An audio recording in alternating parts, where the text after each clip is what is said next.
It's Friday again and time for another treat, looking back to the late 90s at the Kenner 12-inch Star Wars line. And this week I'm going to focus on Han Solo in his Hoth Gear. And starting with the packaging, you'll notice mine has seen better days. There's quite a lot of wear going on with this one. It's definitely quite crumpled in places and a little bit squashed, so please forgive its appearance. But you can still get the general impression. Now, there's no real surprises here if you've owned any of the other figures in this line, particularly some of the later figures as this one, as of course it is mostly window display where we can see the figure inside. Behind him is that green lightsaber branding that we were used to as part of the Power of the Force line, which is quite nice, and I think it works really quite well because obviously it really makes that figure stand out. It contrasts very, very nicely.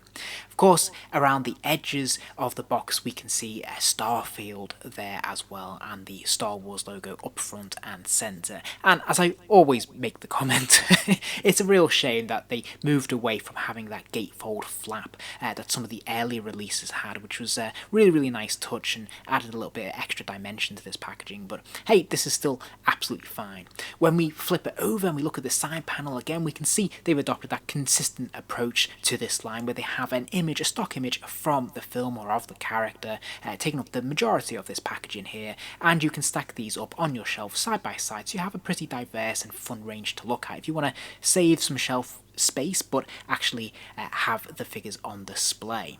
Now, if we flip the reverse of the packaging, we can see, of course, a nice big chunky image of Han Solo with C-3PO there at the bottom of this packaging, which looks really nice, and we can see some of the other figures in this wave that you can collect. Now, these are always production photos, not actually photos of the toys themselves. It's just characters from the films, which I've always quite liked because it just adds an element of mystery to what those figures are actually going to look like, and maybe want to track them down even more when I was a kid. Now, the figure himself, I have to say, is probably one of the very best in this line. Now, I'm a big Han Solo fan as it is, so maybe I'm a little bit biased. Let's start by looking at the likeness, which I think is actually pretty decent here. I think this is actually a pretty good sculpt. Now, I'm pretty sure that this is recycled. It's the same sculpt as we got on the New Hope version of this character earlier on in the line, but as I said, I think this is actually a pretty decent likeness. Now, it's not razor sharp by any stretch of the imagination, but we can tell that this is Harrison Ford as Han Solo. I think they've done a good job getting his hair right, the proportions of the face, nose, and eyebrows, and I think this actually works pretty well. I think this is one of the stronger likenesses in this line, and I think it works very nicely here. Now, one of the best things about this figure, in my opinion, is the tailoring and the costume they've given him. There's actually quite a lot of detail. We can see some pockets on his arms there.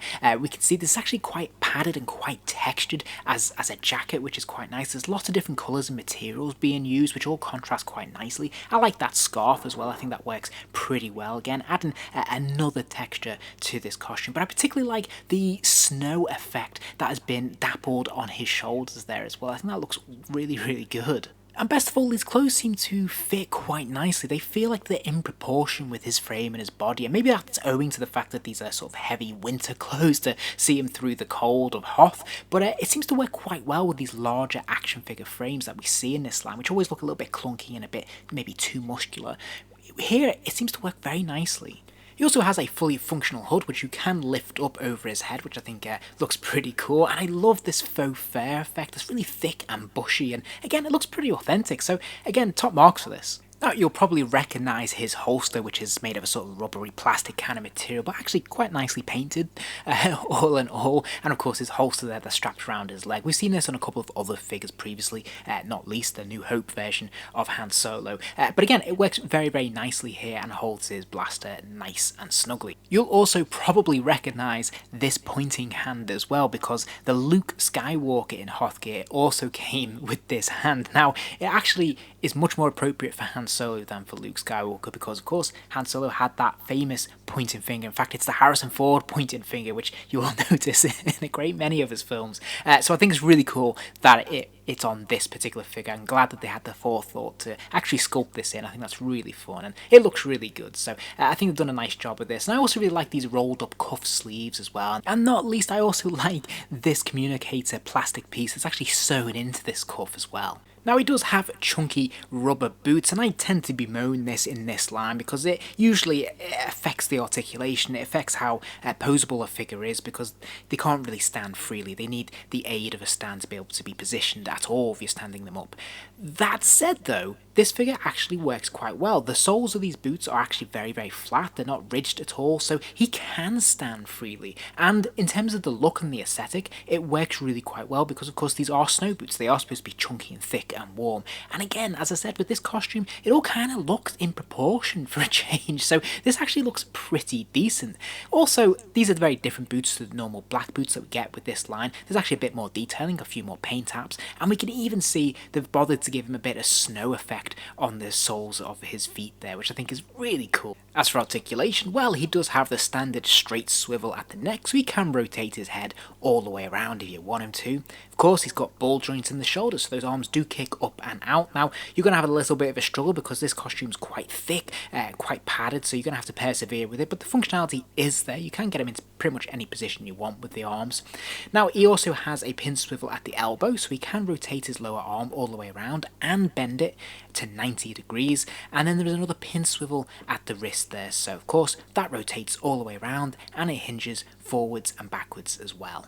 Sadly, there is no articulation in the waist at all, but he does have ball joints in the hips, so he can kick his legs out to the side, he can kick them forwards and backwards, and there's a single joint at the knee that bends to 90 degrees, and then there is another hinge at the ankle as well. He also comes with an absolute host of goodies and accessories, including his helmet with goggles, his binoculars, his blaster, and his blaster rifle with firing missile. So there's actually a surprising assortment of goodies here, which is untypical for this line, and yeah, they actually offer a lot of different looks that you can use this figure to put on display. So you can have him with his binoculars, which are very nicely sculpted and well painted. Of course, he's got his helmet, you can choose to have the goggles on or off, and you're probably not going to want them on because they do look a little bit silly, but it's a nice option nevertheless. And of course, he's got his blaster, which is standard Han Solo. So I think this works really well, and I think, as I said, everything about this figure seems to come together. The proportions seem to work a lot better than a lot of the time in this line, when they can be a little bit out of scale with each other, and now it all seems to scale quite nicely. And I did mention that this was a firing missile, so when you push down on this scope here, it fires the spring-loaded missile. Now, I have to say, for myself personally, even as a kid, I was never a huge fan of these firing missiles in toys. I always thought it ruined the aesthetic and looked kind of silly, having this big bright red missile on the end of these blasters. But hey, it is completely optional. At the end of the day, you can just choose not to employ it.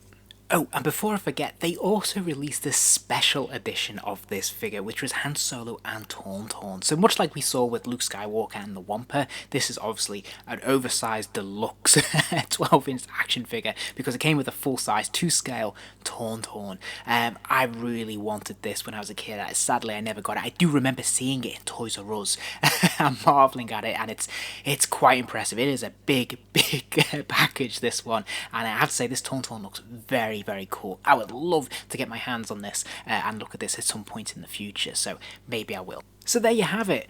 All in all then, I'm a big fan of this figure. I was actually surprised to open him up all these years later with obviously adult collector eyes, seeing things very differently to how I did as a kid, but he actually surpassed my expectations. He was even better than I remembered him, which is pretty astonishing to me, to be honest. And having looked back at this collection, this line, over the last few weeks, and being very aware of the line's failings, its soft likenesses, its reliance on action features, and some of the strange proportions that we'll see on some of these figures, I have to say it all seems to come together quite nicely here. Yes, it's a little bit simplistic. Certainly the likeness is a little bit soft, but all in all, I actually think this figure gets everything else pretty much spot on. I couldn't ask much more from it. It's got great articulation for the time. The detailing, the texture, the overall look of the costume, all looks to be in scale and in proportion with itself. It actually looks a lot of fun, and there's an awful lot you can do with it. So for me, this is actually a real winner.